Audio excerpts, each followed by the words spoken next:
ஆற்றுல தண்ணி நல்லா ஓடுனாதான் அந்த ஊரெல்லாம் வந்து செழிப்பாக இருக்கும். ஆற்றுல தண்ணி வற்றி போச்சுன்னா ஊரெல்லாம் செழிப்படையாது. எப்படி இருக்கும்? பஞ்சமும் பசியும் பட்டினியும் அப்படி தான் காஞ்சி வறண்டு போயிருக்கும். ஆனால் மழை வந்த பிறகோ அந்த வறண்ட நிலம் எப்படி இருக்கும்? ஆற்று தண்ணி நல்லா ஊற்றெடுத்து ஓடுகிற தண்ணீராக நல்லா இருக்கும். அதை சுற்றி அந்த ஆற்றை சுற்றி இருக்கிற ஊரும் வந்து நல்லா பசுமையாக செழிப்பாக இருக்கும். அதுபோல் நீங்கள் இயேசு கிறிஸ்துவை விசுவாசித்து அவரை ஏற்றுக்கொண்டு அவரிலே பானம் பண்ணும்போது, அந்த இரத்தத்தை பானம் பண்ணும்போது உங்களுக்குள்ளே ஜீவ தண்ணீர் உள்ள நதிகள் ஓடும். இந்த வசனம் யோவான் 4ஆம் அதிகாரம் என்ன சொல்லுகிறது? 4ஆம் அதிகாரம் 14ஆம் வசனம் என்ன சொல்லுகிறது? நான் அவனுக்கு கொடுக்கும் தண்ணீர் அவனுக்குள்ளே நித்திய ஜீவகாலமாய் ஊறுகிற நீர் ஊற்றாயிருக்கும். அவர் கொடுக்கிற தண்ணீர் எப்படி இருக்குமா?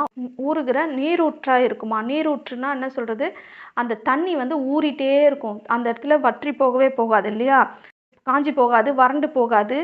அது போல